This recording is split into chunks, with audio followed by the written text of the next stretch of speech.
Suite de notre roman Les coups de la vie avec une nouvelle histoire qui s'intitule Ma belle-sœur, ma coépouse. Je suis Madame Cissé. Cela fait 9 ans que je suis mariée et j'ai un enfant avec mon mari. J'ai vécu les meilleurs moments de ma vie dans mon foyer.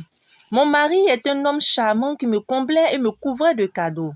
Je n'avais pas vraiment de soucis et celle avec qui je partageais tout était ma belle-sœur Mamou, la femme de mon grand frère. Ma mère s'est opposée au mariage de mon frère avec cette dame-là. En effet, mon aîné était fiancé à une autre jeune fille.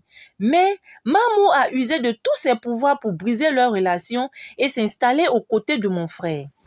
Quant à la fiancée déchue, elle est allée vivre aux États-Unis. Mon frère a fini par épouser Mamou et a abandonné notre mère. Lorsque celle-ci est morte, il a pratiquement boycotté ses funérailles. À cette époque, il avait tout. Il adorait sa femme et n'avait Dieu que pour elle. Mais après 17 ans de service, il n'avait rien réalisé. Lorsqu'il a perdu son emploi, il n'avait pas d'économie, il n'arrivait plus à joindre les deux bouts. J'ai donc demandé à mon mari de leur céder une de nos maisons. Tous ceux qui me connaissent savent que je ne faisais rien sans Mamou, surtout qu'elle traversait une période difficile. Je lui offrais les mêmes tenues et les mêmes bijoux que les miens. Et lorsque mon mari m'a offert une voiture, je l'accompagnais partout où elle le désirait. Quelle complicité!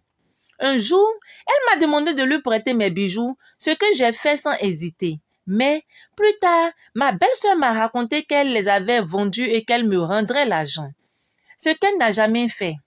Je ne m'en suis pas plaint à cause de notre amitié. Lorsque j'ai découvert les infidélités de Mamou, j'ai gardé le silence pour ne pas peiner mon frère. Elle est allée jusqu'à sortir avec le copain de sa fille. Cette dernière a quitté la maison parce qu'elle avait honte de sa mère. Mamou adorait fréquenter les marabouts et les féticheurs. Mon frère était l'une de ses victimes. Je ne disais rien pour ne pas le faire souffrir.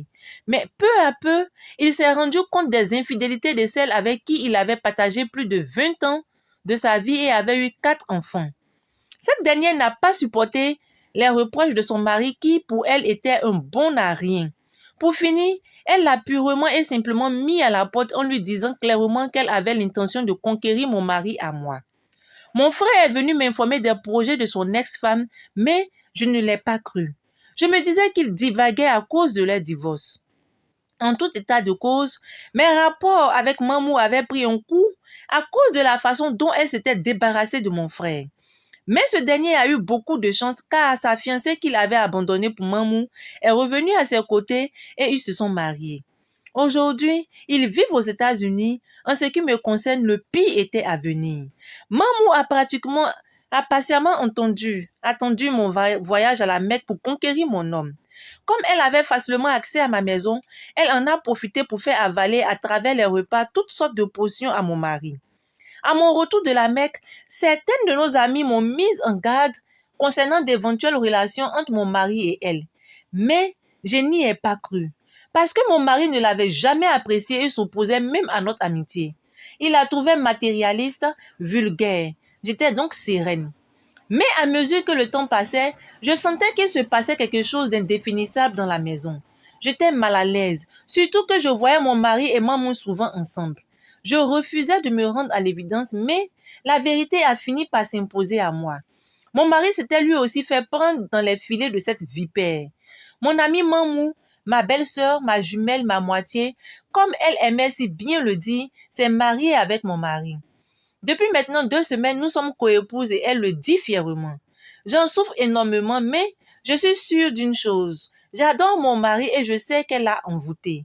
Autrement, il n'aurait jamais posé le regard sur elle. Je ne lui en veux pas parce que je sais qu'il n'est pas fautif. Je prie pour lui pour ne pas qu'il finisse comme mon frère. Je l'attends patiemment parce que je sais qu'il me reviendra un jour ou l'autre, Inch'Allah. Ainsi s'achève notre histoire. Waouh! L'envie. L'envie est un vilain défaut. Et pour cause, nous avons eu, lorsque nous étions encore à l'université, une amie qui était très envieuse. Nous avons même nommé la fille envieuse. Elle enviait tout. Elle enviait la vie de chacune de ses amies. Et elle a fini par se retrouver seule. Être envieuse, c'est un sentiment très mauvais. Mieux vaut se contenter de ce que l'on a et de bénir Dieu pour ce qu'on a et de remercier Dieu pour ce que nos proches ont. Car chacun a son destin sur cette terre. Et vous, qu'avez-vous pensé de cette histoire? Likez abondamment, partagez surtout la vidéo et commentez sans oublier de vous abonner. Je vous dis à très bientôt pour une nouvelle histoire, pour ne pas dire la dernière histoire des cours de la vie.